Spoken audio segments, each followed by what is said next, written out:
Estamos estudiando estos días acerca sobre los valores, ¿no? Como uno de los procesos del proyecto Plan Anual que estamos tratando este año.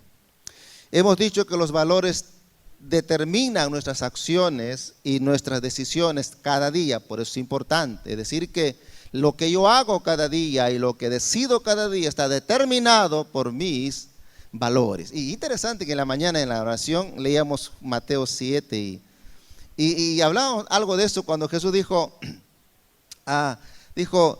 vendrán falsos profetas ¿no? y tengan cuidado, pero por los frutos los conoceréis. Y ¿sabes lo que Jesús dice?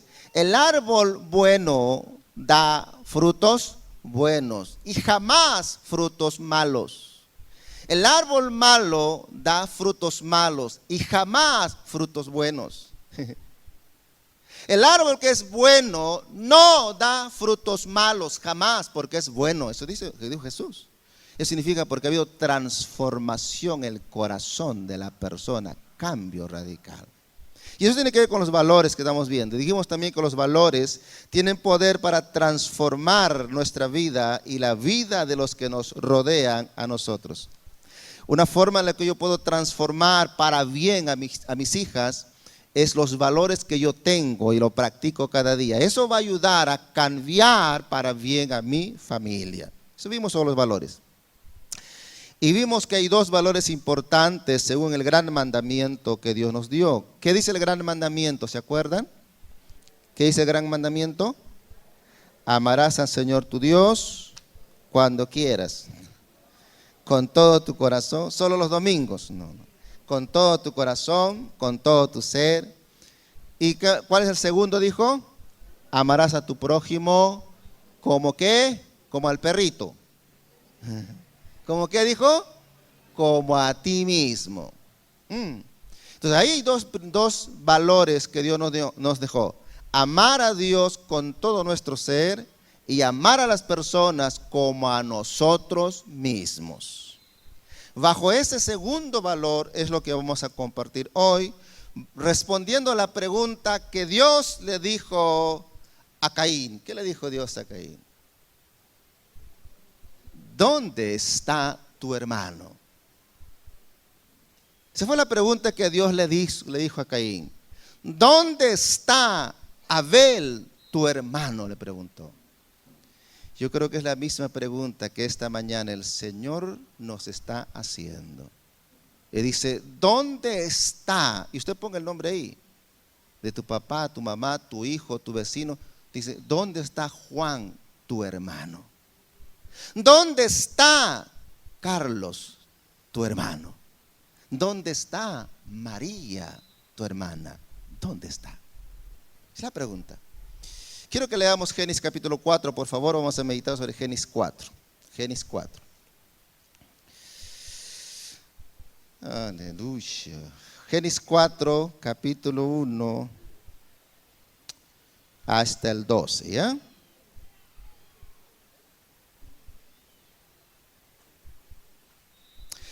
Génesis capítulo 4, 1 al 12. Abran su Biblia porque solo sobre ese pasaje vamos a meditar. ¿Encontraron? Génesis, está al comienzo de la Biblia, hermano. Génesis capítulo 4, versículo 1 al 12. Vamos a leer toda esa porción. Sobre eso vamos a meditar esta mañana, ¿ya? Dice así. Conoció Adán a su mujer Eva, la cual concibió y dio a luz, ¿a quién? A Caín. Y dijo, por voluntad de Jehová he adquirido varón. Después dio a luz a su hermano, ¿cómo se llama su otro hermano? Abel. Y Abel fue pastor de ovejas, y Caín, ¿qué fue? Labrador de la tierra. 3. Y aconteció andando el tiempo que Caín trajo del fruto de la tierra una ofrenda a Jehová. ¿Qué trajo Caín? Ofrenda a Jehová. Y Abel trajo también de los primogénitos de sus ovejas, de lo más gordo de ellos, y miró Jehová con agrado a Abel y a su ofrenda. ¿Cómo era la ofrenda de Abel? La vaca flaca. La oveja gorda. Pero no miró con agrado a Caín y a la ofrenda suya. Y se ensañó, o sea, se enojó, se amargó Caín en gran manera y decayó su semblante, cara de tetera tuvo ya. 6. Entonces Jehová dijo a Caín: ¿por qué te has ensañado, molestado? ¿Y por qué ha decaído tu semblante?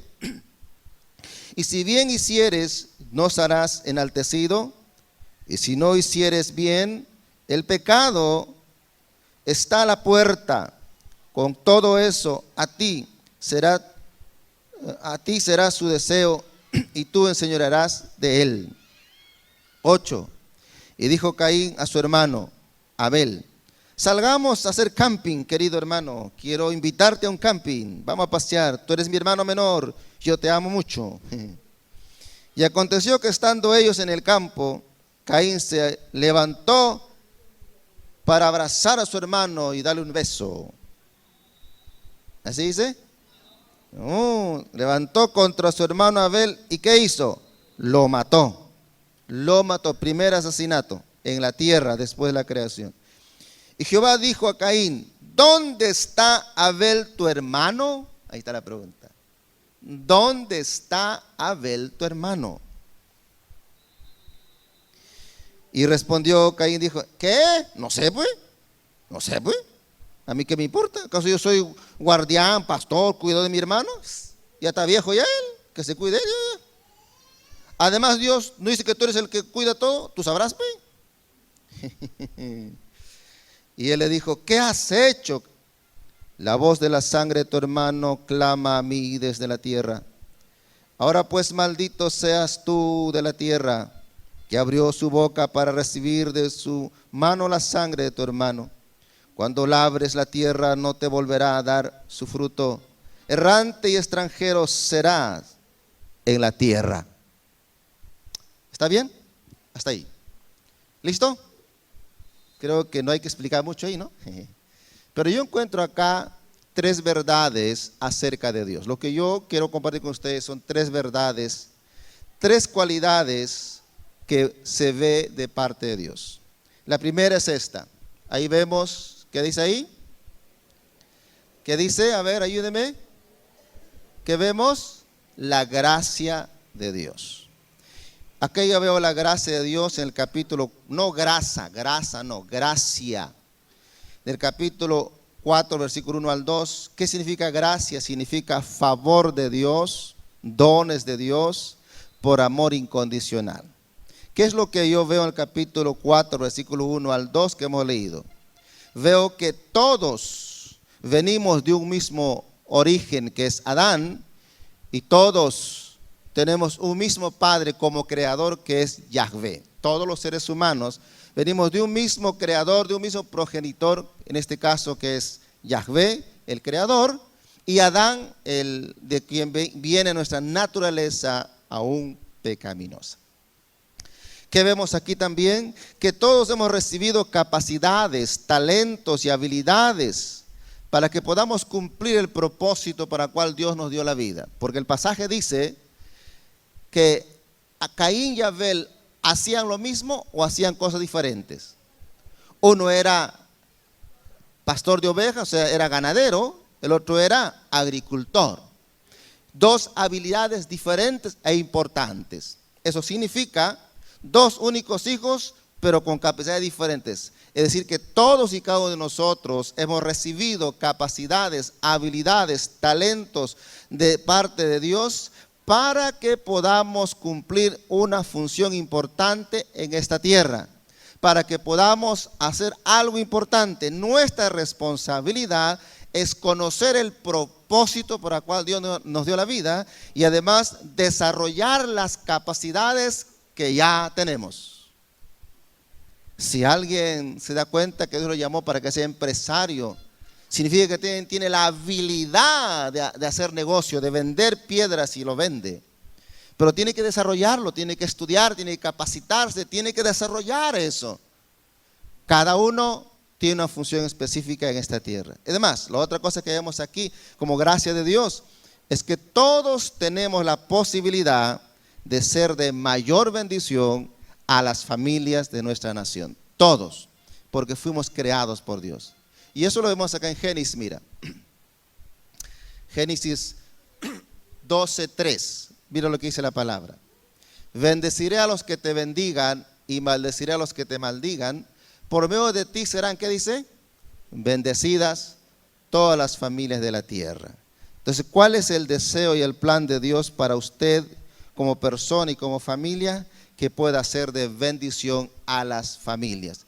Eso significa la gracia de Dios, algo que se recibe por amor incondicional, porque Dios quiere hacerlo, nos dio la vida, nos dio una oportunidad, nos dio capacidades. Nadie está falto de capacidades. Si alguien no sabe qué hacer en una vida es porque no encontró, no entendió el propósito a la que Dios le dio la vida y no sabe reconocer las capacidades que tiene o no lo está desarrollando. Eso simplemente es el hecho, pero eso significa la gracia de Dios.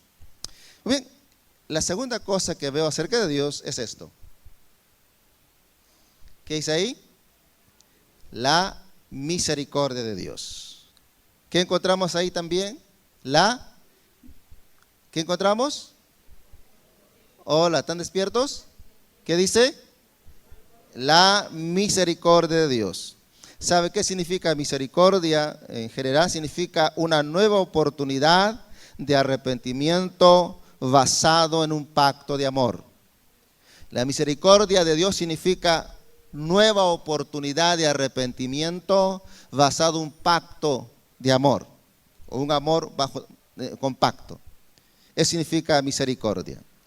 ¿Cómo es que vemos acá la misericordia? Le hemos puesto el versículo 3 al 7. ¿Qué vemos allí? Primero, Caín y Abel presentaron ofrendas a Dios, ¿sí o no? ¿Las dos ofrendas fueron aceptadas por Dios? ¿Sí o no? ¿Las dos ofrendas, Dios se agradó las dos ofrendas? No. La primera cosa que vemos aquí es que toda ofrenda es valioso cuando tiene la aceptación o la aprobación de Dios. ¿Escuchó? Toda ofrenda es valiosa cuando tiene la aprobación de Dios. Es decir, que uno puede ofrendar muchas cosas, pero es valiosa cuando tiene la aprobación de Dios. Y la pregunta es, ¿de qué depende que lo que se ofrece a Dios sea aceptada por Dios? Porque no todo lo que yo haga o diga o quiera presentar a Dios necesariamente es aceptable por Él. Y si no es aceptable por Él, le es desagradable a Él. ¿Se acuerdan la semana pasada, Isaías 1? Le es desagradable. Entonces, ¿de qué depende que una ofrenda sea aceptable? Primero, depende de la actitud del corazón con el cual se entrega la ofrenda. ¿De qué depende? Muy bien. ¿Qué se dice aquí de Caín y Abel en relación a las ofrendas? El pasaje pareciera que expresara algo, porque el pasaje que hemos leído dice, Caín presentó su ofrenda de los frutos de su chacra. Cuando habla de Abel dice, y Abel presentó un animalito. ¿Y qué dice el animalito? ¿Cómo era? Gordo. Y eso dice algo, ¿no? No significa que el animal gordo se recibe, el flaco no se recibe, no habla de eso. Sino que está hablando de pronto de la actitud diferente de ambos. Abel está interesado en ofrecer a Dios algo que concuerde con la voluntad y el propósito de Dios. Pienso en Abel, él dijo, bueno, tengo que hacer ofrenda a Jehová y tratar de hacer de tal forma que concuerde con el propósito de Dios. Se esmera que sea adecuado, correcto, como Dios quiere que fuera, algo así. Es decir, quiere hacerlo mejor, como para Dios. Si es para Él, tiene que ser de la mejor forma, como Él quiere que sea, porque yo creo en Él, algo así. Pero pareciera que Caín dijera, ofrenda, ya. A ver, ¿qué por acá? O sea, alguien que no planificó, ni se interesó, ni se perturbó para hacer, sino lo tomó como una acción religiosa cotidiana, un hábito. Pero Abel tomó como un tiempo de adoración a Dios. ¿Y eso sabes qué expresa? La actitud de su corazón. De cómo ve a Dios. Cómo considera a Dios. ¿De qué depende que la ofrenda sea aprobada por Dios? También depende de la fe con la cual se presenta la ofrenda. Mira que dice acá Hebreos. Hebreos 11:4 dice, por la fe, Abel, ¿qué dice? Ofreció a Dios un sacrificio, ¿qué dice? Más aceptable o más excelente, dice Reina Valera, que el de Caín, por lo cual recibió testimonio de ser justo, pues Dios aceptó su ofrenda y por la fe de Abel, a pesar de estar muerto, habla todavía. El autor de Hebreos dice que Abel presentó una ofrenda más aceptable ante Dios, más excelente, pero eso fue por la fe. ¿Qué es la fe? Es la confianza en Dios y la obediencia a los mandamientos de Dios. La fe es la confianza en Dios y la obediencia a sus mandamientos. Una ofrenda recibe aceptación cuando hay un corazón obediente, cuando hay un corazón que confía en Dios. Es decir, que hace lo que Dios dice porque confía en Él. Así que la ofrenda aceptable, aprobada por Dios, es una ofrenda que está rodeada de la fe y la confianza en Dios. ¿Qué hace que una ofrenda sea aceptada o no? Quiero que leamos acá el otro texto. Primera de Juan 3, 11 al 12. Mira qué dice la palabra. ¿Están conmigo esta mañana o no? ¿Están despiertos? Los que están cerrados, ojito, ahora es ojito. Este es el mensaje que han oído desde el principio, que nos amemos, ¿qué dice? Los unos a los otros. No seamos como ¿quién? Mira, acá Juan toma el ejemplo de Caín. Dice, no seamos como Caín, que por ser ¿de quién? Del maligno. Caín era del maligno. Y era hijo de Adán. Dice, del maligno, asesinó a su hermano. ¿Y por qué lo hizo?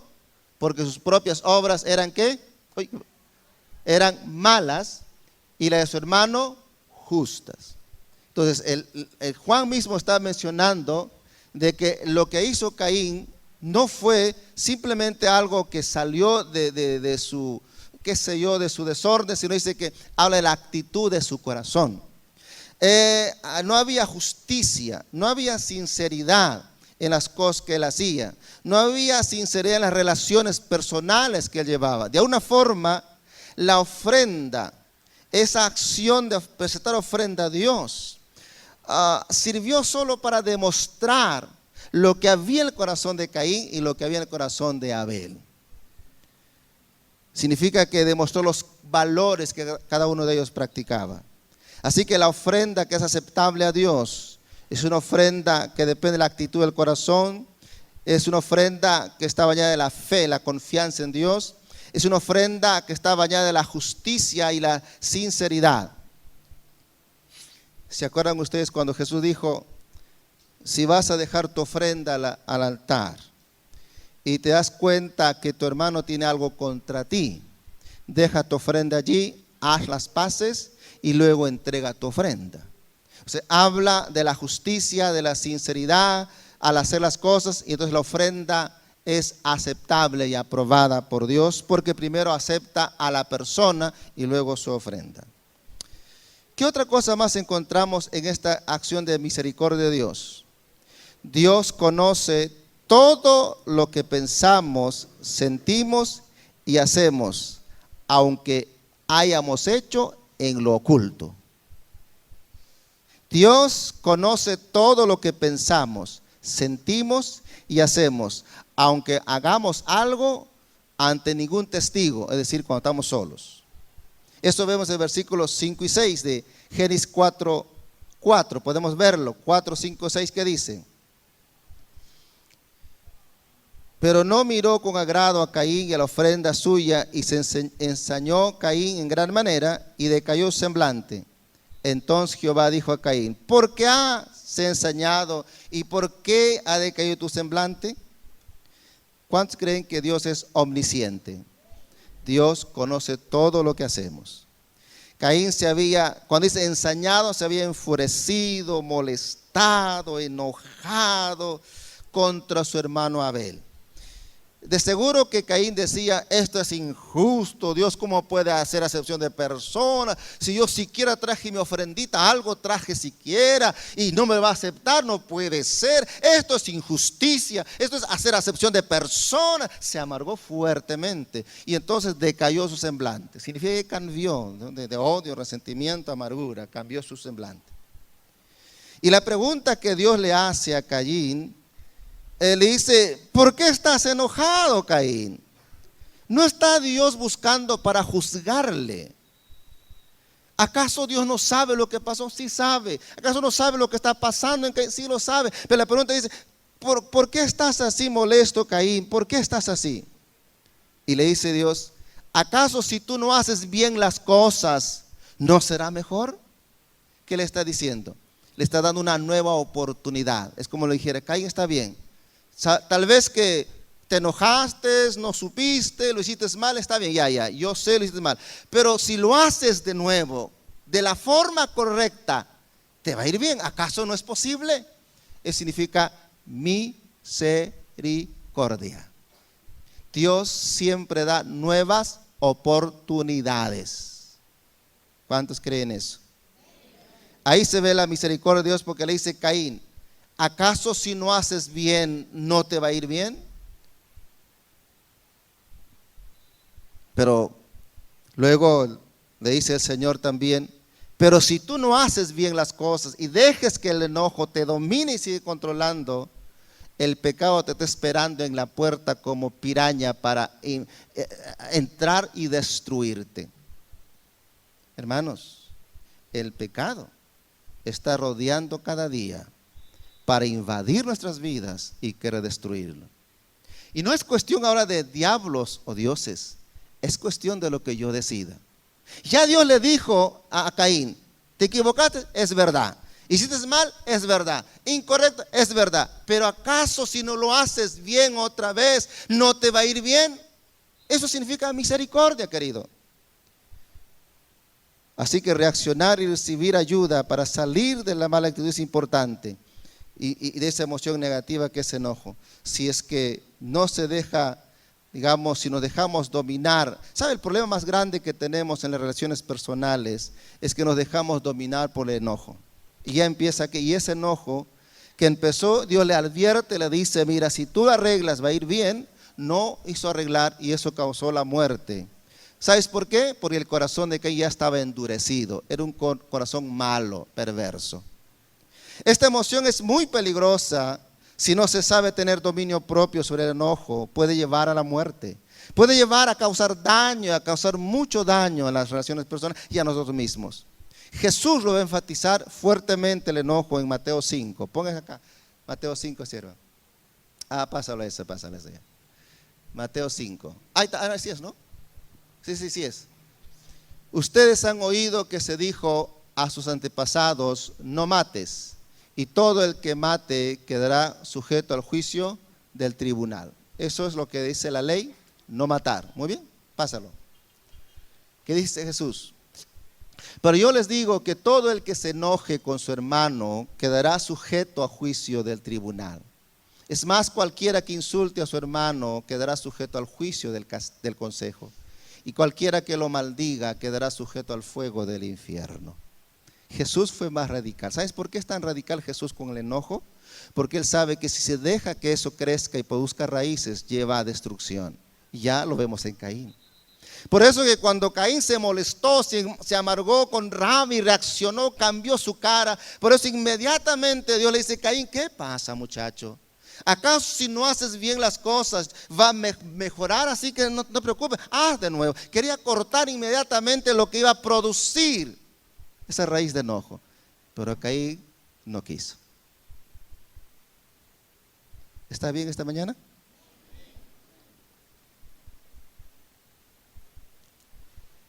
Dios es un Dios de misericordia y de oportunidades. Vemos en el capítulo Génesis 4, 7 que dice, 7. Si bien hicieres, no serás enaltecido, y si no hicieres bien, el pecado está a la puerta. Con todo eso, a ti será tu deseo, y tú te enseñorearás de él. Es decir, que el pecado no tiene por qué dominarnos. Bajo el poder y la gracia de Dios, podemos nosotros tener o no dejarnos dominar por el pecado. En todo caso, acá Dios le estaba dando una oportunidad a Caín. Dios es un Dios de oportunidades, eso muestra su misericordia. ¿Qué significa esto? Que hay que saber reconocer nuestra condición, nuestra actitud. Luego tenemos que arrepentirnos por las cosas que se hizo incorrectas y hacerlas mejores. Pero si no hacemos lo que debemos hacer, si no corregimos, si no nos arrepentimos, si no reconocemos, sino que procedemos o continuamos con nuestro mal accionar, de seguro que nuestro propio pecado nos va a alcanzar. Tu propio pecado te va a alcanzar y te va a destruir. Eso fue lo que Dios dijo. Y eso es lo que pasó con Caín. Porque no quiso recibir la oportunidad de la misericordia de Dios. La otra cosa que vemos acá es esto, aparte de Dios, la justicia de Dios. ¿Qué más vemos ahí? La justicia de Dios. Y la justicia de Dios justamente tiene que ver con la rectitud de Dios en sus acciones. Tiene que ver con que Él es el juez justo, incorruptible. No se le puede pagar para que favorezca a alguien. Yo no puedo sobornarle a Dios. Dios es un juez justo e incorruptible. Un Dios que trae juicio ante el pecado y la maldad. Recompensa a los pequeños actos de bien. Porque Dios es justo. Yo veo acá también la justicia de Dios. Y eso vemos en el versículo 8.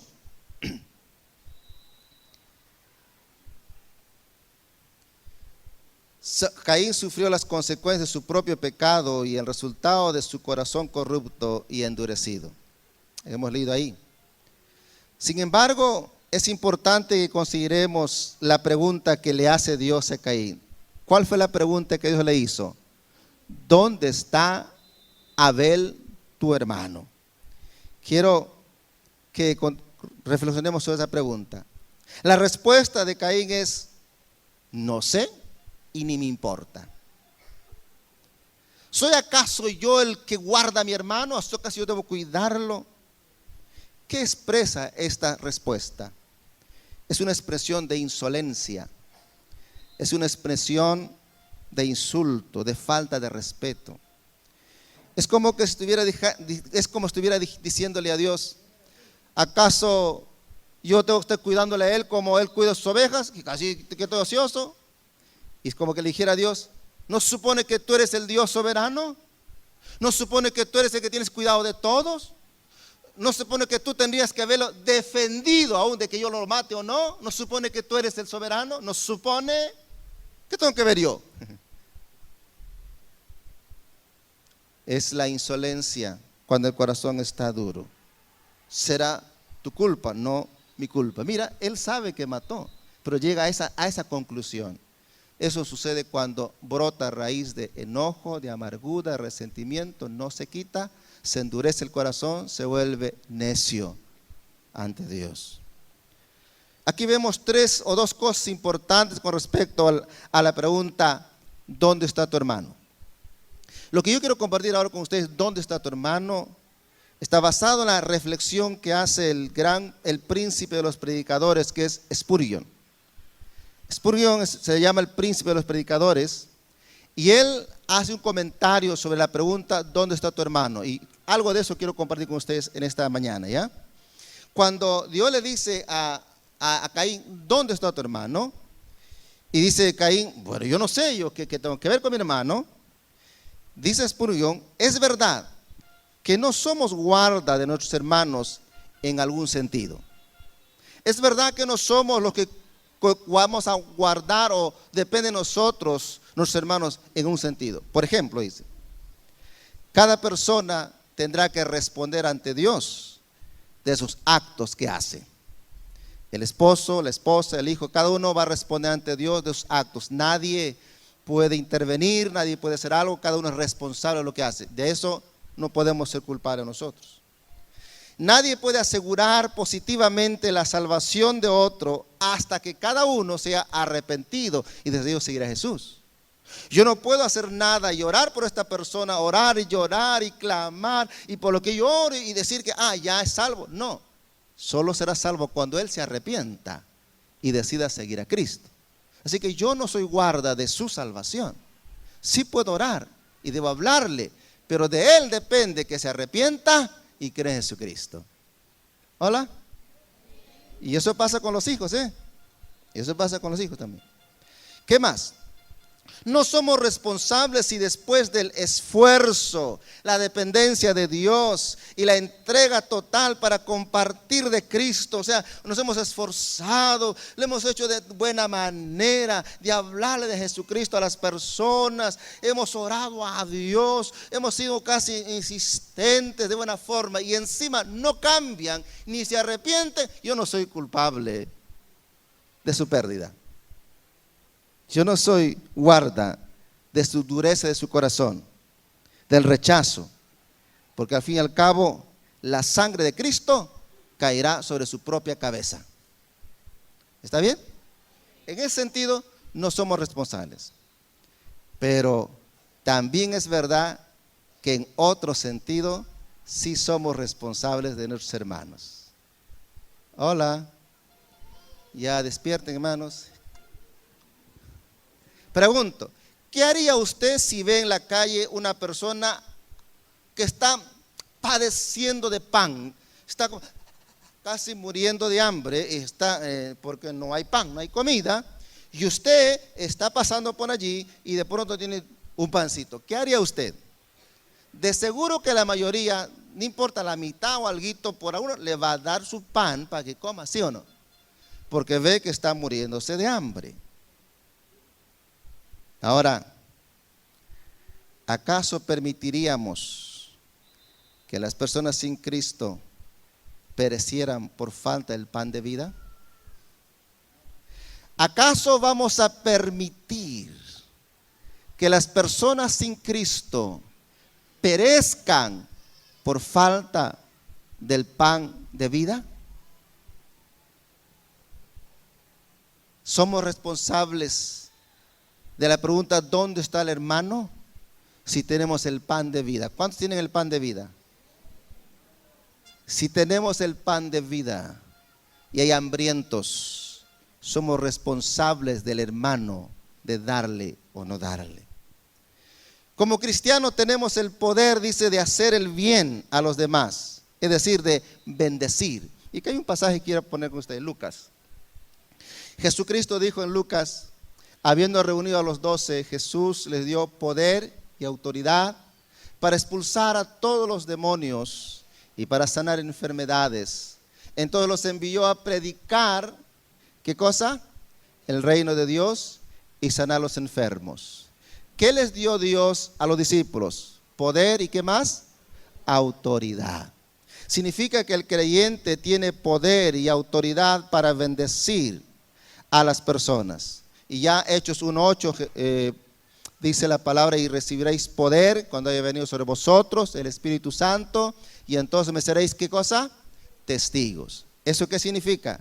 Tener poder, ya tener poder que nos dio, que tiene todo cristiano, no usarlo para ayudar a la persona hambrienta espiritualmente o a la persona necesitada, es quebrantar la ley del amor. Es decir, es pecado. Hola. ¿Están despiertos? Tener poder que ya tenía todo cristiano, no usarlo para poder ayudar en la necesidad que tiene la persona sin Cristo, del pan espiritual que no lo tiene, no ayudarlo, no alcanzarlo, dice, es quebrantar la ley del amor y por lo tanto es pecado. Es decir que Cristo dijo también lo que conocimos al comienzo, el segundo valor, amarás a tu prójimo como a ti mismo. ¿Cómo nos amamos a nosotros mismos? ¿Sabes cómo usted demostró que se ama a sí mismo? Porque se arrepintió de sus pecados, creyó en Jesucristo y dijo, yo sigo a Cristo. Entonces se ama a sí mismo, obviamente, ¿verdad? Porque dijo, no, esto está claro, yo no loco, yo voy a perderme, no puede ser, no. Sí, me arrepiento de mis pecados, creo en Jesús, sigo a Cristo. Entonces significa que se ha amado a sí mismo. Y Jesús dice que hay que amar al prójimo como a nosotros mismos. Si yo me he amado a mí mismo de tal forma de arrepentirme, que en Jesús, significa que debo hacer, o eso debe ser mi interés por el hermano o por la otra persona, de que conozca a Jesucristo. Además, al ser guarda del hermano, estamos guardando el primer mandamiento. Mira qué dice aquí este pasaje. No está cambiado arriba no es Lucas, debe ser San Juan. 1 Juan 4:20, está arriba 1 Juan 4:20. Ya, no es Lucas, es 1 Juan 4:20. ¿Qué dice? Mira, arriba si están apuntando es 1 Juan 4:20, no es Lucas, ¿ya? ¿Qué dice? Si alguien afirma, ¿qué dice? Yo amo a Dios, pero odia a su hermano, ¿qué es? Mentiroso. Pues el que no ama a su hermano, a quien ha visto, no puede amar a Dios, a quien no ha visto. Es decir, amar al hermano o a la persona, lo cual significa darle el pan de vida, es decir que hablar de Cristo. Cada vez que yo me intereso en poder hablar de Jesús a la persona, estoy demostrando que amo a Dios. Estoy cumpliendo el primer mandamiento. Es decir, el amor a Dios se va a ratificar con el guardar al hermano. Con responder la pregunta que dice, no seguir la respuesta de Caín, ¿acaso soy guarda de mi hermano? Dios dice que sí somos guarda de nuestros hermanos. Hola, que sí somos. Y cuando actúo como guarda de mi hermano, estoy guardando el primer mandamiento de amar a Dios. ¿Cuántos aman a Dios? ¿Los que están durmiendo también? Y dice que el amar a Dios se va a ratificar con guardar al hermano, es decir, hablarle al hermano. ¿Sabe? Es muy lindo. No hemos cantado la canción, muy linda. Es muy lindo cantar, es muy bonito cantar. Está lindo, eso es cantar a Dios con gozo. Es muy lindo pasar tiempos con Dios. Es muy lindo darse una sacudidita. Es muy lindo tener expresiones gloriosas de Dios, ver más allá el tercer, cuarto, quinto cielo. Es muy lindo, está muy bien todo eso. Es muy lindo experimentar la sublime presencia de Dios, que me hace sentir su presencia, me hace sentir que me ama y que soy importante. Es muy, muy hermoso todo eso, es maravilloso. Es lindo estar totalmente enamorado de Jesús. ¿Cuántos están enamorados de Jesús? Dice, enamorado de... Está bien, está todo bien.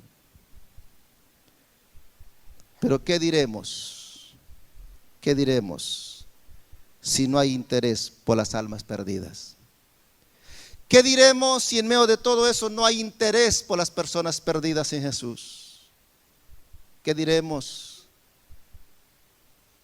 ¿Será realmente que nos importa a Dios?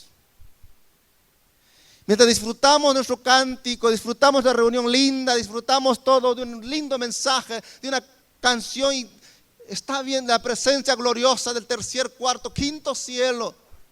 Pero si no hay interés por las personas sin Cristo, ¿será realmente que nos interesa a Dios? ¿Será realmente que nuestro amor a Dios es genuino? ¿Será realmente que esa oración, esa alabanza es agradable totalmente ante Dios?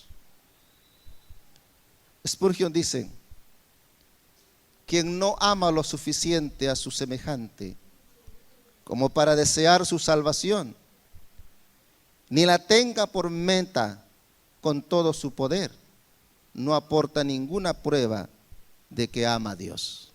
¿La leo una vez más? Spurgeon dice, quien no ama lo suficiente a su semejante como para desear su salvación, o sea, para poder tener como plan para orar por él, para invitarlo, para hablarlo, no hay ese interés, no aporta nada en su vida para que diga que ama a Dios. Dice. La razón más poderosa de que somos guarda de nuestro hermano es la obra misma de Jesucristo, quien vino a buscar y a salvar lo que se había perdido. Vino a esta tierra, dio su tiempo, su esfuerzo. Es la razón más poderosa. Si Cristo dejó su espacio, su lugar, pasó todo lo que pasó para que usted y yo no perezcamos, sino que seamos salvos. Es la muestra del amor de Dios, y lo cual nos hace responsables de guardar nuestro hermano, de responder la pregunta: ¿dónde está Juan, tu hermano? Además, un día tendremos que rendir cuentas. Quiero que leamos este pasaje. A ver si está Ezequiel. Mire qué dice acá. Cuando yo le diga al malvado, vas a morir, y si tú no lo adviertes que cambie su mala conducta, el malvado morirá por su pecado. Pero a ti te pediré cuentas de su sangre. Dice, si no se ha hablado al malvado, a quien tenía que hablarse, va a morir porque él pecó, obviamente, pero de ti demandaré su sangre, dice, por no haberle hablado. Un día vamos a tener que dar cuentas a Dios, querido, de qué hicimos con la pregunta: ¿dónde está Abel, tu hermano? ¿Dónde está María, tu hermana? ¿Dónde está Carlos, tu hermano? Vamos a dar cuenta. El siguiente versículo dice lo siguiente: en cambio, si le adviertes al malvado que cambie su mala conducta y no lo hace, él morirá por su pecado, pero tú habrás salvado tu vida. ¿Dónde está? Y vamos terminando. ¿Dónde está tu hijo? ¿Dónde está Juan, Carlos? ¿Dónde está tu papá? ¿Dónde están tus sobrinos? ¿Dónde están tus tíos? ¿Dónde están tus abuelos? ¿Dónde están? ¿Te has esforzado para hablarle de Jesús? ¿Estás orando por ellos para un momento hablarles y una y otra vez les has hablado de Jesús? La pregunta es: ¿dónde está? Alguien dice: yo soy lo único creyente de mi familia, los demás son unos diablos. Justamente tú eres aquel que dice: ¿dónde está ahora tu familia? ¿Dónde está tu hijo? Nos hemos sentado a hablarle al Hijo de Cristo, porque no solo enviarle al Hijo a la iglesia, es hablarle de Jesucristo, hablarle que Él está muerto en pecados y Cristo murió por Él, tiene que arrepentirse, y hablarle, evangelizarle al Hijo. ¿Dónde está tu hijo? ¿Dónde está? ¿Dónde está el tío? ¿Dónde está la familia? Les hemos hablado. La pregunta no es para que sepa dónde está viviendo, sino: ¿se le ha hablado? ¿Le estás hablando? ¿Estás interesado en ello? ¿Estás orando por eso? ¿Estás esforzándote a que tu vida realmente sea el mensaje hablado a tu familia del amor de Dios? Es que por ellos voy a morir para ser diferente, porque quiero que no se pierdan. Porque no faltará que alguien diga: yo no puedo creer en Dios porque tú eres así, eres esto, eres mal testimonio para mí, yo no puedo creer. Entonces yo tendré que morir y decirle: Dios, tengo que morir para que no se pierda, porque yo quiero responder a la pregunta, no diciendo: no sé a mí qué me importa. No, decir: sí, Señor, he hecho lo que tenía que hacer, estaba dispuesto a morir, cambiar mi vida para que no se pierda. ¿Dónde está tu hermano? ¿Dónde está tu hijo? ¿Dónde está? ¿Qué está haciendo? Yo digo: a mí qué me importa. Yo en mi vida que no me vea a mí, que vea a Dios a mí. ¿Dónde está tu hermano? Es la pregunta. ¿Dónde está el vecino, la vecina, el compadre? Con quien tenemos contacto directo, constante. ¿Dónde está? Lo hemos acercado a hablarle de Jesús. ¿Dónde están las personas más perdidas, marginadas, menospreciadas? Los más necesitados, esos drogadictos, esos alcohólicos, esos que están en la cárcel, esos que están mujeres del mal vivir, esos muchachos que se drogan. ¿Dónde está? ¿Dónde está? ¿Sabes? Jesús dijo: tuve hambre, no me diste de comer. Estuve desnudo, no me vestiste. Estuve en la cárcel, no me has visitado. Estaba solo, no me acompañaste. Así que apártate de mí, dijo Dios, ¿no? Y le preguntan: ¿cuándo te vimos y no lo hicimos? Jesús dijo: cuando no lo hiciste por uno de mis pequeños de la tierra, a mí no me lo hiciste. ¿Dónde está? ¿Dónde está ese vecino que ves que cada vez es un mal genio, un chuki? ¿Dónde está? ¿Estamos juzgándolo, condenándolo o estamos intercediendo por él, demostrando el amor y hablando de Jesús? ¿Dónde está? La pregunta siempre es: ¿dónde está tu hermano? Somos guarda de ellos. ¿Está bien? ¿Qué te dice Dios esta mañana? ¿Cuál sería la respuesta tuya a esa pregunta? Si Dios te dice de mañana acá: ¿dónde está tu hermano? Y te pone, ¿cuál sería su respuesta de usted? Viniendo el camino, vi una iglesia en la avenida. Me llamó la atención que tiene una flecha así, apuntando hacia arriba, y dice: camino al cielo. Un templo con una flecha que dice: camino al cielo. Y eso me hizo reflexionar lo que Spurgeon dice: hay muchos creyentes cristianos que solo están esperando cuando irse al cielo. Anhelan irse al cielo, lloran por ello y claman cada día irse al cielo. Y cada vez clamando por su propia necesidad personal, mientras cientos y miles mueren sin Cristo. Cientos y miles de personas mueren sin haber conocido la verdad acerca de Jesús, sin haber recibido el pan de vida, sin que haya alguien que le pueda dar el pan de vida. Y muchas veces el cristiano solo está mirando al cielo. Y la pregunta sigue siendo: ¿dónde está tu hermano? Padre, te damos gracias esta mañana. A ti venimos, Señor. Oh Dios del cielo, a ti venimos. A ti venimos, Padre, esta mañana.